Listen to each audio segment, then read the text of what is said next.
All right. So, welcome everybody. We are here tonight to talk about digital consent and what all that means. This is a joint production being put on by the ASUOMC Center, OASA on campus, which is the Organization Against Sexual Assault, and the McKenzie River Men's Center. We have representatives here from all of those groups and a couple of people from the community as well. We're going to start off tonight just by going over a couple of quick room guidelines. This is absolutely a discussion event where we are talking about what you think and what you want to bring to this conversation. That being said, we want to practice good consent and say this is challenge by choice. Anybody who wants to be part of this discussion can. Anybody who would simply rather sit back and not appear on the recording, you can shut your video off at any time, and you're more than welcome to sit in the background and just listen. That being said, I want us to move into some introductions. My name is Trevor Irish. I am one of the 3 student directors at the ASUOMC Center. I'm in charge of finance and team development. And if we can go around, just do a really quick introducing everybody else on the ASUOMC Center team, and then OASA, and then we'll let John Davies introduce himself as well. All right, my name is Maya. My pronouns are she, her, and hers, and I'm the student director of programming with the ASUOMC Center, and I'm also a senior in my undergrad this year. And I'm Holly Kolajacek. I'm the Student Director of Education and Outreach at the ASUOMC Center, and I'm a junior. I'm Blake, and I am the Director of OASA. I'm currently a senior right now. Okay, so my name is Eric Adai. I'm a doctoral candidate at the School of Journalism and Communication at the University of Oregon. I come from Ghana in West Africa. Welcome. Thank you. McKenzie. I'm a junior and I'm studying business and political science, and I'm the finance director of OASA. I'm Paulina. I use she, her pronouns. I'm a junior and I'm the public relations director of OASA. I'm Francesca. I use she, her, hers, and they, them, theirs pronouns, and I am the social media coordinator for OASA, and I am a junior, planning public policy and management major. I'm Allie. I'm an intern for OASA, and I am a second-year political science major, and I use she, her, hers. I'm Nathaniel. I'm a sophomore this year, and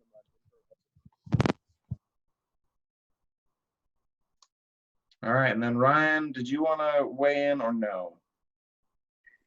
Hi, I'm Ryan. I use he, him, his. I'm a sophomore, and I'm an environmental studies and political science major. Awesome, and that's all 12 of us that we have on the call right now. So the first thing we want to do is make a ground, kind of a foundation of what we're talking about when we talk about consent. I'm going to share my screen really quickly just to sort of illustrate this graphic that most of us here on the call have worked with before, just to create kind of a common foundation. And this graphic was put together by Planned Parenthood, and it is the FRIES model, to stand for freely given, reversible, informed, enthusiastic, and specific. That's what we're talking about when we talk about consent. And the purpose of our discussion today is to talk about how that relates to digital consent and what digital consent is. And I think we want to open up today's discussion just by hearing your thoughts. What do you think of when you think of the words digital consent? What does that mean to you? And I'm going to go ahead and open the floor. Who would like to go first?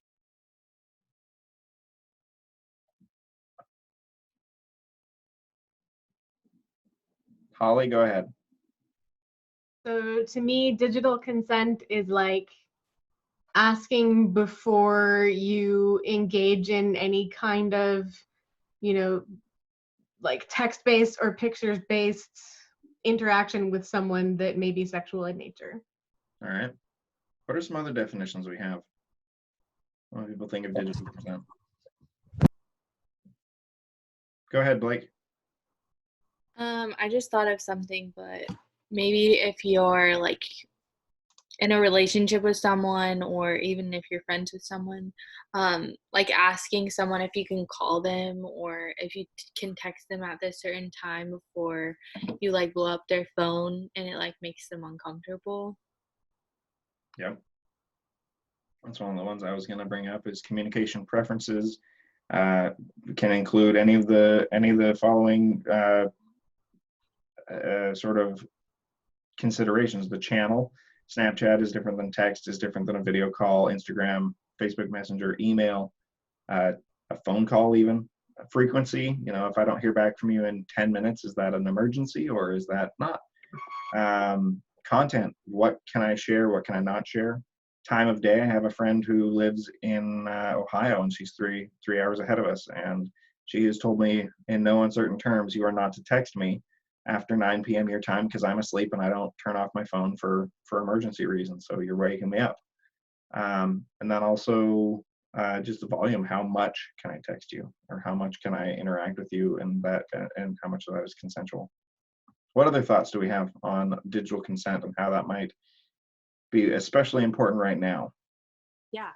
Going off of what Holly said earlier, I personally feel like the idea of consent has been kind of stripped from digital media. Like, people don't ask for consent online, and like, it's not even brought up, or like, this is the first time I'm even having a real conversation about it. You know what I mean? Like, when I was in high school, like, guys would Snapchat like pictures of girls and like send them in group chats and like totally invade these girls' privacy. And I was always like, I can't do that because that's my worst fear. Like, and realistically, like, with technology, I guess there also comes that question, do we have the right even to our own data at this point, which is its own whole other thing that I won't even get into. But like, how do we approach that when it's not even something that's been brought up or like talked about at all? Like, it's not even expected. It's almost assumed as if like, as soon as you send it to that person, it's their property now. Responses to that, I think there was a lot of good questions in there. Eric, you raised your hand. I think we have a few enough people we can just actually raise our actual hands and make that work. So Eric, go ahead. Yeah, so I would like us to also include in this discussion, just by extending some of the ideas that have been presented already, that we should not forget to include in the consent what gets done with whatever pictures or messages that we share with someone. Do they have the right to also forward it to other people? So that in obtaining consent, we should not forget to include the fact that we should also get the approval from the people, or limit the extent to which they can share or forward such materials that we share with them. And I think that a lot of the easiest way to probably breach digital consent, and I'm sure like many of us have probably done this without even thinking about it, is like showing a text that somebody else sent you to a third party that they weren't expecting to see it. So that is a breach of consent, right? Am I wrong about that? Yeah, I think that's an interesting point, because like, I can totally admit that I've done that.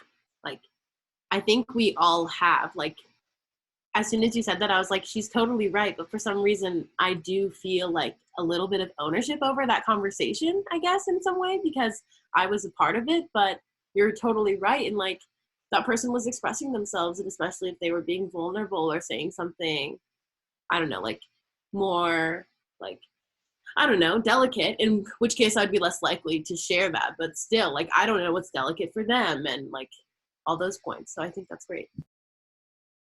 Going off of that, I also feel like that's interesting to consider, because I feel like people find it easier to say things over the internet or like over text or whatever, because it's not like this face-to-face conversation. So sometimes they might say things in a more intense or bold way than they would want someone to hear in person.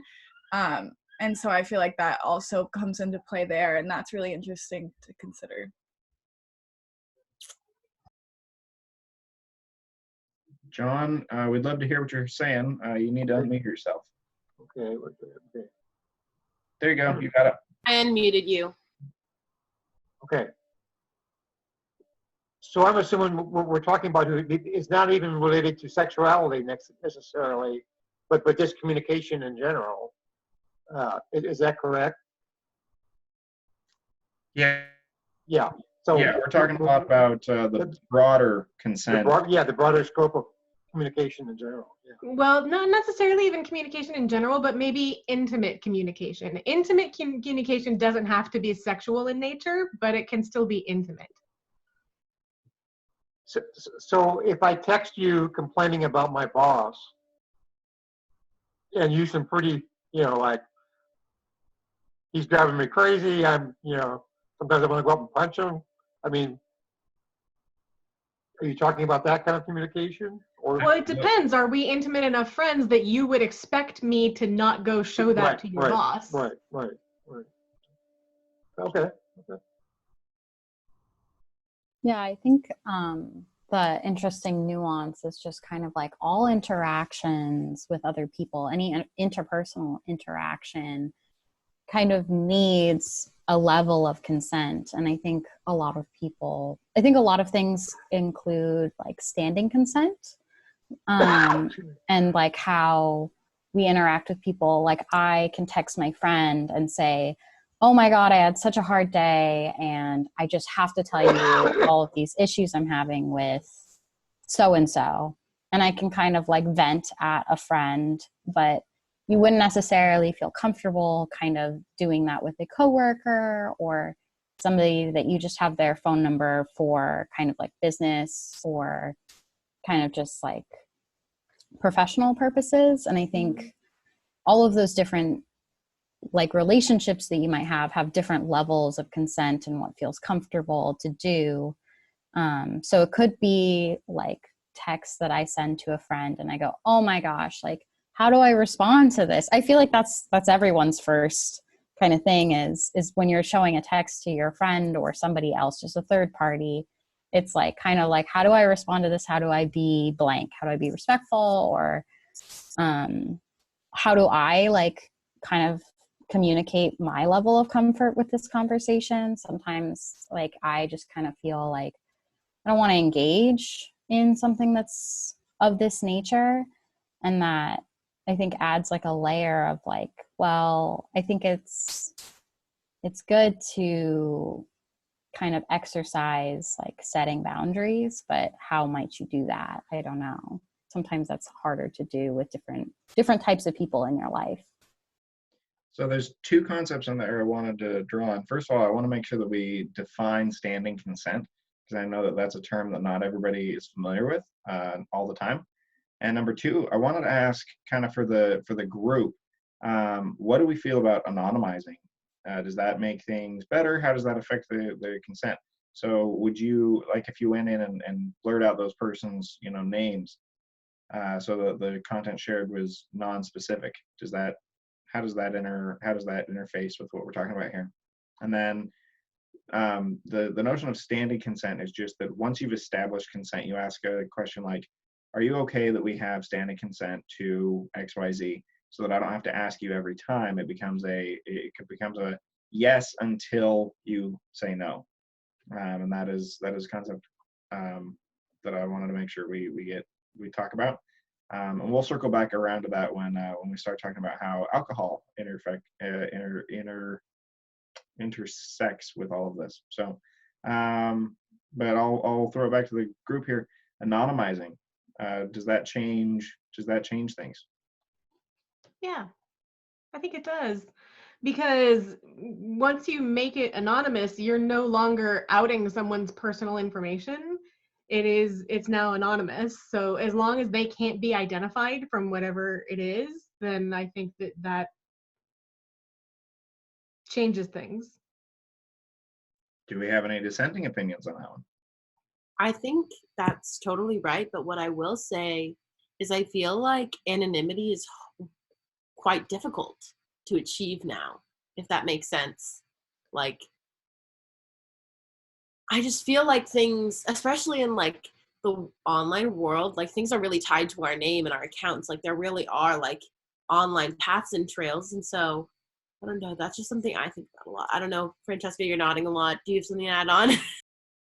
Yes, I was just going to piggyback off of that because I feel like in the technological age, it's just things are really hard to kind of like figure out. And especially with the concept of anonymity, it's kind of it's kind of a fallacy in the 21st century, given the internet.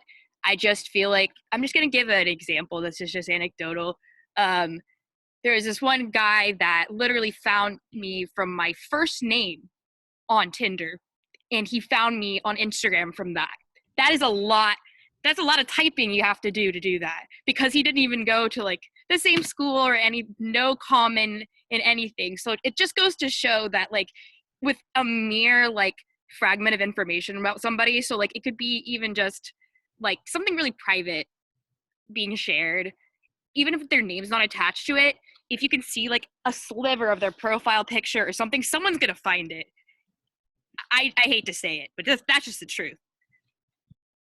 Yeah, I wanted to say too, like, if you're like screenshotting a text and like posting it on your social media or your Snapchat, whatever, like that person didn't give you like it, especially if they're sharing like delicate information like we were talking about, and they never gave you permission to like share that on your Snapchat, even if it's not a big deal to you. I just feel like that is not asking for consent, and even if it's anonymous, it's still not, it just doesn't really sit right with me. I don't know. So I want to go to Paulina next. I feel like this is a pretty relevant thing to talk about, but I personally was turned into internet meme. That's like pretty like big and recognizable, and people know. And it started when I was a freshman, so it's been like 2 years now, but it's a photo of me and my best friend at her 16th birthday dinner. So we're underage in the photo, first of all, but it's like a photo kind of comparing like our bodies. And so someone took this photo, I have no idea who, but someone took this photo from my Facebook, even though I feel like I have pretty good regulations on my Facebook and like security things on my Facebook, and then turn it into a meme, which is like, if you Google my name, like that's what comes up, and like these like web pages about me and my friend in like foreign languages, and like finding all our information. And so like there was no consent there, and like it doesn't necessarily affect me negatively. Like it's so silly, and like it's just like 12-year-old boys like saying dumb things on Instagram, but it's also like people actually recognize me from that meme, and I like don't necessarily want to be recognized like that. And like I've had situations in classes where like people are like, oh, like I found your meme, and I'm like, well, that's just like not, and it's like not something I necessarily want to have to explain to people all the time. Thank you so much for sharing. Eric, you've raised your hand. So I think we have to be careful about the issue of anonymity, because I see a sense in which, if it's not handled well, it could exclude the rights of people involved in the sharing of privileged information. For example, if we don't make the issue of consent very, very absolutely clear, there's a way in which it could be used against people who share information without the intent of such information being passed on. It could be very insensitive to parties in direct communication, because the information could be used against them without their explicit consent, just by somebody trying to get out of the situation by saying that, okay, I made it anonymous.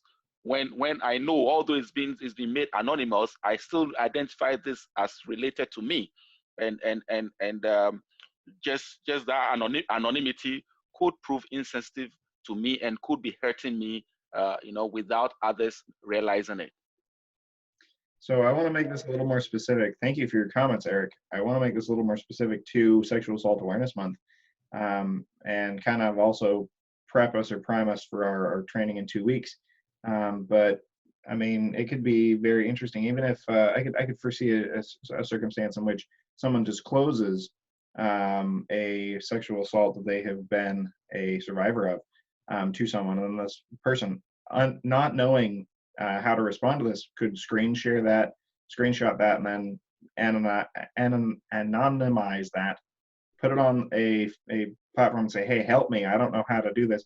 And the effect that that would have on the survivor if they saw that, oh, well, my story has just been shared with the whole world, and I don't care if it wasn't if it didn't have my name on it, my story was still shared out. Thoughts on that?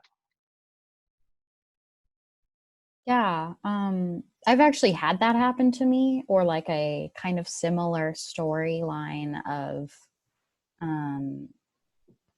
kind of I shared my story with somebody, and they posted it on like a Reddit kind of, I don't know exactly what it was, honestly, but they had posted it on Reddit and like asking for advice or thoughts.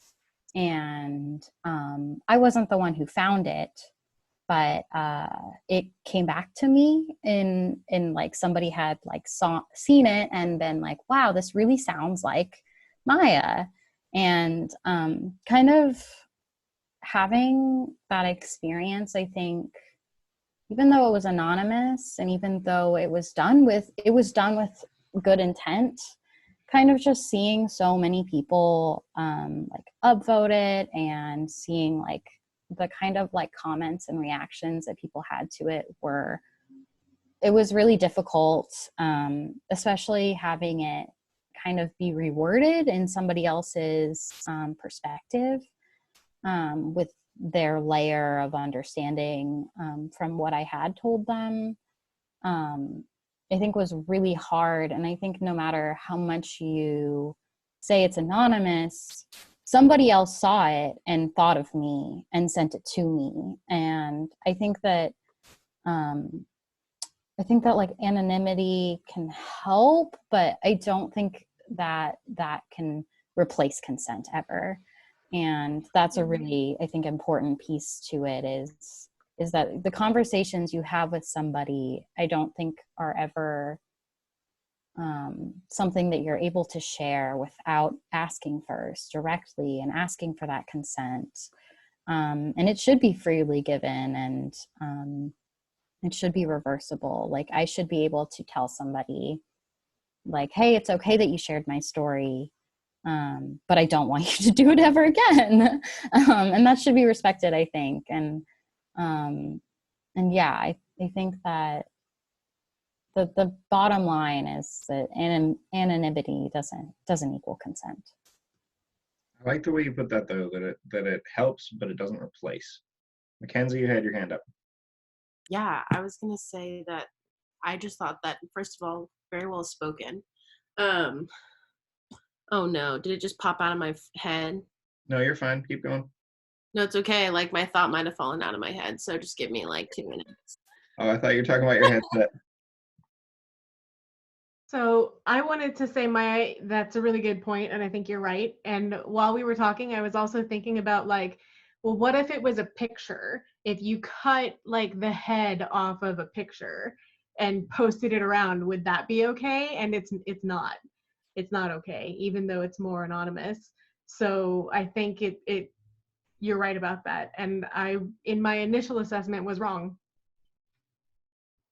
Okay, I remembered my thought. What I was going to say was that like level of kind of feeling like violated, like your personal security. Like, I feel like revenge porn is also something that is really relevant within that category. Like, the amount of times or like things that I've read about people who are like a lot of my friends are like, this might be too much information, but like a lot of my friends are like, I don't really want to watch like amateur porn because a lot of it is like uploaded without that person's consent. And like a lot of the times you can't tell. And like the amount of times where like someone pursues getting that like video or photos or whatever removed from the internet and like it doesn't even actually succeed is really embarrassing too. Like, a lot of the time, like Pornhub or whatever website it is, like kind of just ignores the request or whatever. And like, I don't like that to me, like any sort of like online violation feels so personal too, because like the internet at this point is so permanent. And I think that adds to like even though there's so much stuff on the internet that it maybe doesn't hold the weight you do, like as soon as it's you, you're like, whoa, like a piece of me, like anyone could find that, like that. I've had that experience as well, and it's awful. It feels really crap. So Thank you so much for sharing. And I'm hearing a lot of really good thoughts around this topic that honestly I wasn't sure we would go anywhere. So I'm glad. Eric. Just a thought. So what happens? Oh, can you hear me? All right. So what happens when the issue of consent is not even brought up at all, and then the person shares information about you or tries to mitigate the impact of whatever they shared by anonymizing it, and later you found it and you confront the person, and the person said, "But the issue of consent didn't even come up. So because we didn't discuss it, I felt I could share it, and so I'm sorry." That's all I have to say. I'm sorry. It's happened already. Well, how do we handle such a case? Nathaniel. Oh, sorry. I'm not sure after the fact, but that goes back to a thought I had at the beginning, that part of digital consent is that it has to be way more explicit than normal consent, or I guess in person, just because there is so much room for misinterpretation. Even just when you're texting someone normally, it's up a lot for interpretation. And so I think that's a pretty key part to digital consent, is that everything has to be very explicit and spelled out. And I'm not exactly sure if something like that were to come up, how to deal with it post, so that is a really good question that I would also love to get the answer to. So one thing I do want to just jump in here, this is an important thing I have to talk about anytime I personally do a consent training, is there's a huge difference, and this is more to Eric's point, there's a huge difference between talking about what is legal and what is not legal, what counts as sexual harassment or sexual assault, as opposed to what is kind. And my approach to all these things is, let's be the most kind. Let's be the farthest away from the cliff edge of sexual assault and harassment as we possibly can. And so in between there, you're right, there is some gray area of like, well, this wasn't discussed. It's not illegal for me to have shared this. And I just always want to make sure that we ground that to what's the most kind, what's the most considerate, what's the most explicit. Francesca. I was just going to say that a situation like Kenzie and Maya mentioned had happened to me before, where like a photo of me that was taken without my consent was posted on somebody's Instagram, and it was seen by a lot of people, and then I confronted her about it, and I was like, listen, why would you do that? I know you're trying to embarrass me. I know that's your objective, but why would you do something like that? Well, just because my face wasn't visible, somebody took it, screenshotted it, and sent it to me, telling me like, I know we're not friends anymore, but I just wanted to show you this. So a lot of people don't react well to being confronted, especially when they're in the wrong. And it's hard to deal with these kind of people, but what I ended up doing was just blocking her, and then kind of tattling on her to the principal's office. But she was distributing underage child pornography, so technically she's the one that fucked up. I was also going to bring up, I think, Trevor, you mentioned this earlier, maybe before our call officially started, but like this delves into that deeper issue of like, are you the type of person who's like really upfront, like with your expectations? Like, I'm like that. Like, I'm always like, I need to know what's up because otherwise there will be miscommunication. I just hate that. Like, it's just inefficient. So, but then there's also people who have expectations and have them set in their minds and will never tell them to you, but then be upset when you can't fulfill them, or like to some degree, like maybe not like that deep, but like then how does that interact when we talk about digital consent?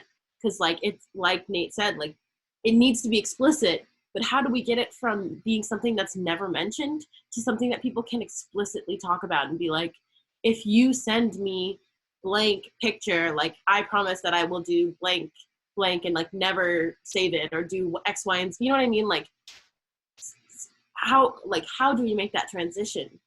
Where's the space for that? Like these are questions I'm asking you guys. Like I would love to hear your thoughts. I don't have an answer, but I feel like the conversation does go two ways. So like you might have certain expectations, but also like people should, I think it's important to also focus on how like other people, or I mean like how we should go about, I mean how anyone should go about the other side of it. So like maybe rather than making people enforce these strict rules, maybe encouraging people to like ask more before they send it, or like, hey, I was about to send this to someone, like, is that all right? Just checking in, like things like that, I feel like would be a step in the right direction, because I can't think of all the situations someone might want to do. I can't think of everything that someone might want to do with my texts or with photos. And so I feel like if someone is actually trying to be a digital consent conscious person, then they would start trying to ask in those specific scenarios. Thank you so much. Blake, you have your hand raised. Yeah, I was just gonna say, I feel like people, I don't know if it's just like our generation or what, but I feel like asking for consent is like sometimes people think that's ruining the mood. And especially, I mean, people having those conversations physically, I feel like isn't that awkward, but like stopping your text conversation and then maybe they think that it's going to ruin the mood or something, or they just don't know how to go about it in the midst of their conversation. So I feel like making that comfortability, like within your relationships, like, hey, is it okay if I send you this now? I don't know. I Yeah, guess. absolutely. I think that's a good point for us to do one of two jump offs. We have the ask versus guess culture, which I pulled up a little thing that I want to share on the screen. We could also go to the handout that we have talked about. I guess I'll just do them in that order.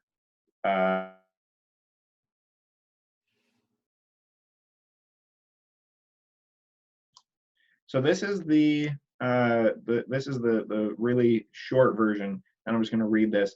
We are raised, the theory runs, in one of two cultures. In ask culture, people grow up believing they can ask for anything, a favor, a pay raise, fully realizing the answer may be no. In guess culture, by contrast, you avoid putting a request into words unless you're pretty sure the answer will be yes. A key skill is putting out delicate feelers. If you do this with enough subtlety, you won't have to make the request directly. You'll get an offer. Even then, the offer may be genuine or pro forma. It takes yet more skill and delicacy to discern when you should accept. Neither is wrong, but when an asker meets a guesser, unpleasantness results. An asker won't think it's rude to request 2 weeks in your spare room, but a guess culture will hear it as presumptuous and resent the agony involved in saying no. That's where I want to read that one.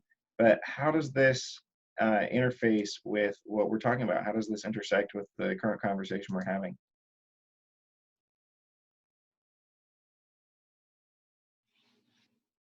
Anyone? It's really hard. Like, it's really hard. This is something like I have always battled with since I was a kid. Like, whenever I would argue with my friends, I would be so confused. I was like, why? Like, it took me a long time to understand that people don't think like me. And learning how to understand others and be able to like still have really healthy relationships while respecting like who they are and fulfilling who I am is hard. And then when you add all these layers of media and consent and the way in which sex and sexuality has changed, like it is really hard and complicated. And I think to underestimate that devalues it. Like this is just a hard issue.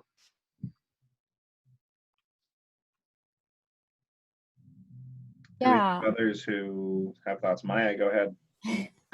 Yeah, I think that just from my personal experience, I feel like I was raised in kind of a guess culture of like, you got to feel it out, you got to be respectful. Like that's the first line, is being respectful. And I think that's not necessarily a bad way of doing things at all, because I think it really does kind of put forward like, I want to respect you more than whatever other pieces in it. But I think it's also often with guess culture, there's a piece to it that there's a lot of assumptions made about like common ground and what everybody understands respect to be.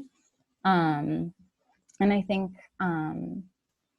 that's really hard and I'm trying to unlearn myself, making assumptions about what other people assume is most respectful to them and what works best for them. And I think the first step of kind of like backtracking in that for me is kind of like asking people, like, just point blank, like what works best for you, what is helpful to you, and how do I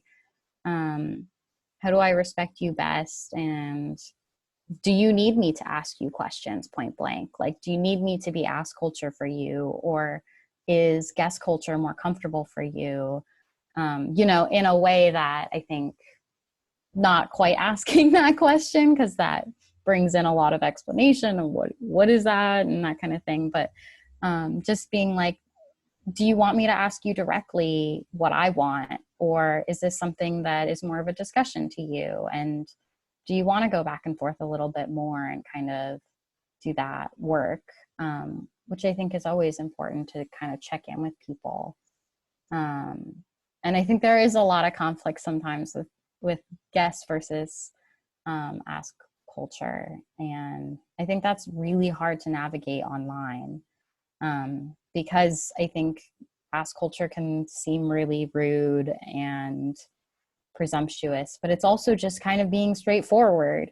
While guest culture can be seen as like, oh, you're just assuming all of these things about me, while it's kind of all done in good intent though. And I think that's something important, is probably like most times people aren't doing things with bad intent, and kind of trying to keep that in the forefront, and having that discussion of, are you more guest? Are you more ask? What makes you most comfortable? I have a Yeah, question. absolutely. One of the big takeaways for me, once I started really doing more of my consent workshops, I had somebody come to me one time afterwards, and they were really frustrated with their partner. And they were venting to me, and they wanted me to validate their point of view. And I said, hold on. Did you communicate about how you were going to communicate? And this person looked at me and was like, what? I have to get consent to get consent? And like, I have to communicate about how I'm going to communicate with this person. And it really took it back to, not everybody sees the world the same way. What other thoughts do we have on this topic before we move on? John, go ahead. Do I need to unmute myself? You're good. I'm good. What I was going to say is the issue of power. And power, I think, gets into this ask versus ask for, or guess type of position. I think on the surface, at least, for someone that can ask and ask comfortably, and are comfortable hearing no, they can, if they feel assertive, they can be coming from a place of more power than the person who is maybe bound by tradition, bound by culture, bound by family dynamics, where you didn't speak up and you didn't express fully what you wanted. So it really creates a power imbalance. At the same time, in a more subtle way, someone who is more of a guesser also then holds more passive power, in that the person that's more of an asker has to do some more work in terms of really hearing what a guesser may really want. It takes more time with that. But to me, the overall issue, and an issue of consent in general, we're not always playing in the same field, the same equal field. There's always power imbalances, and we need to be aware of those power imbalances. I wanted to ask my question. So I am like totally raised in the ask culture. So like my version of having that conversation would look like, like here's a short explanation of what each one is and like which one are you.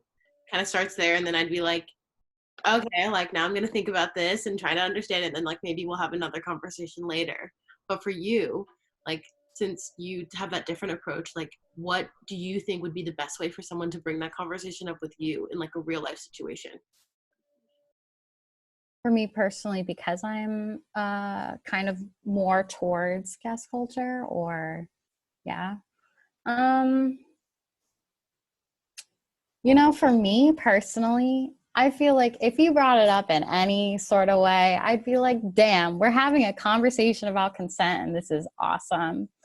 I think I'm trying to think more about my mom because she's definitely like 100% like guest culture. If you ask anything straightforward, damn, like, girl, you're being so rude. And I'm trying to think for her, and I think it's just kind of more of like a, what do you think? And well, like, do you have a thought on this or an opinion on this, and kind of just feel it out? And I think that might be a good way to have that kind of conversation with somebody who's kind of more towards the leaning of guest culture.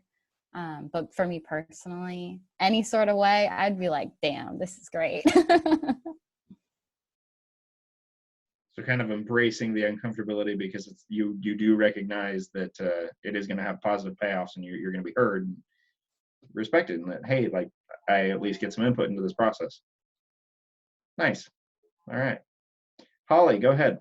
I think it might help, because I also come from more of a guest culture, to try to start the conversation with I statements, like, this is how I do things, this is how I, pursue things, and I understand that other people do things in different ways, so what is the way that you do it?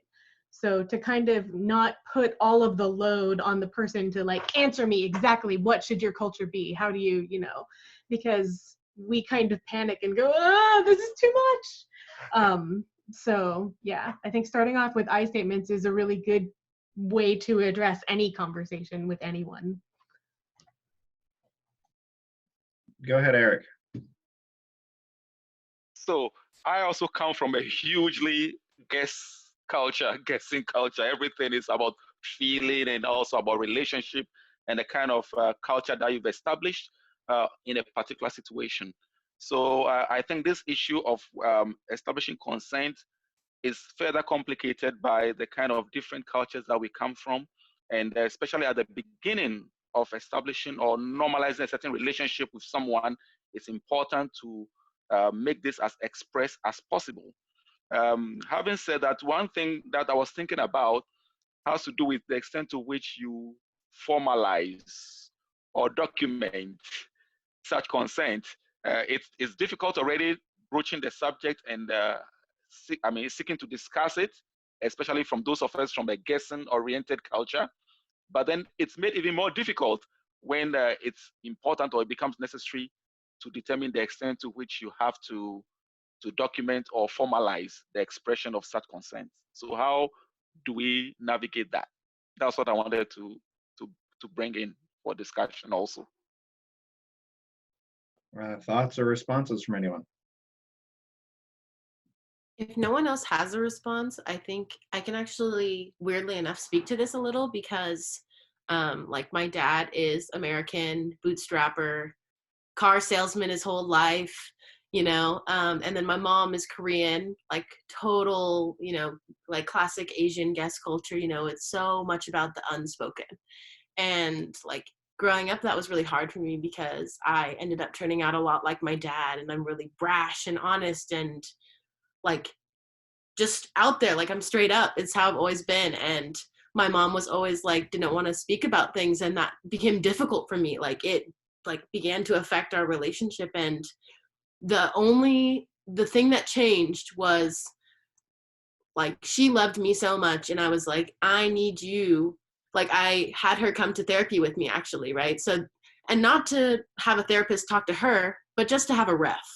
Like, just to have one person to hold everyone accountable in the room. That's all I wanted. And I did it with both my parents. It was when I was younger.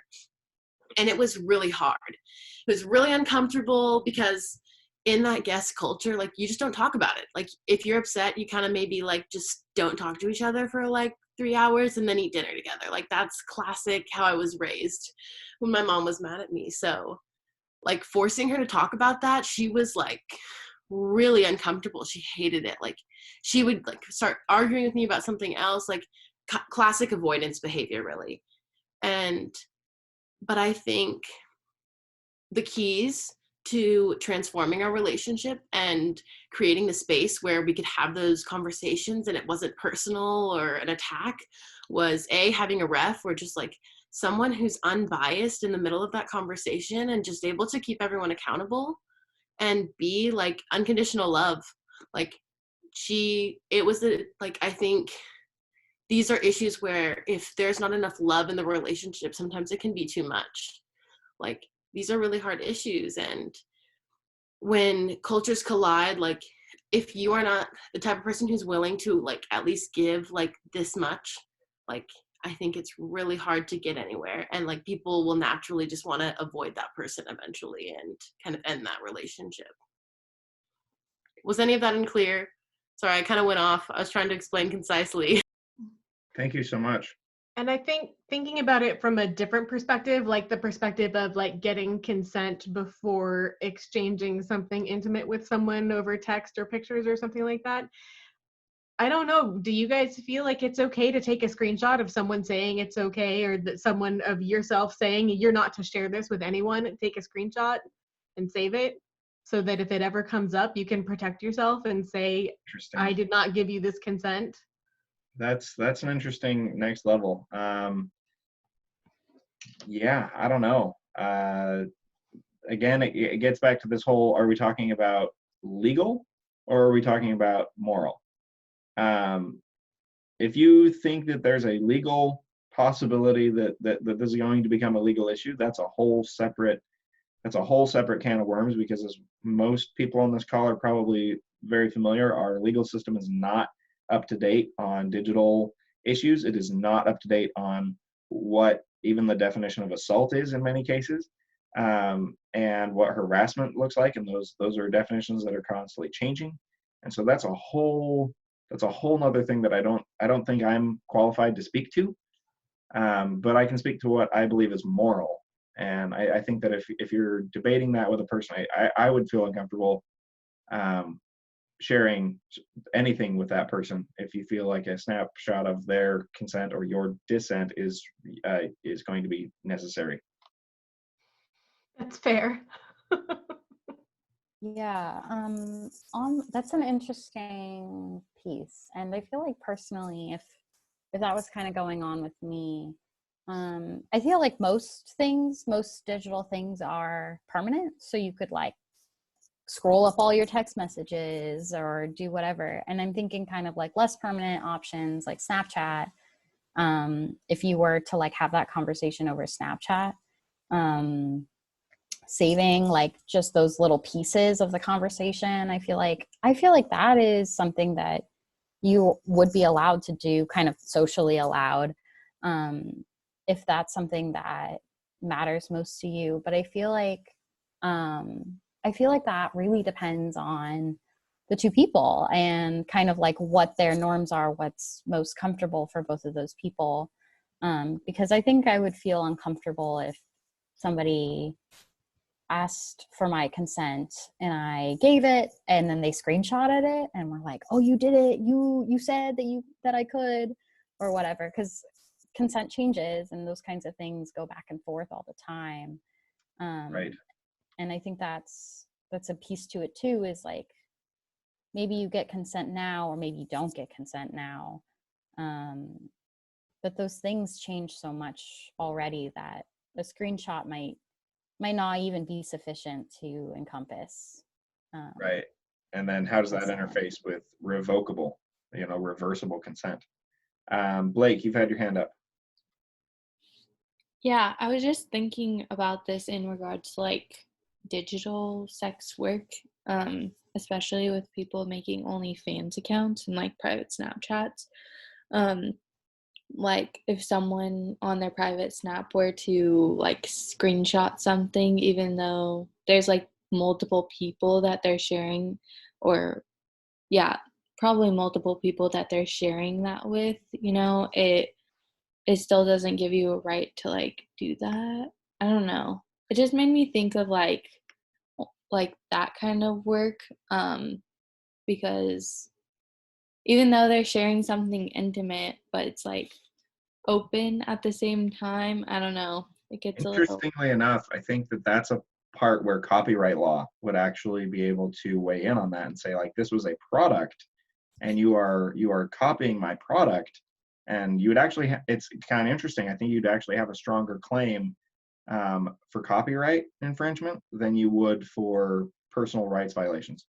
Okay, I've heard that there's like laws or something, or like regulations when you're doing OnlyFans, so like people can't do that to you.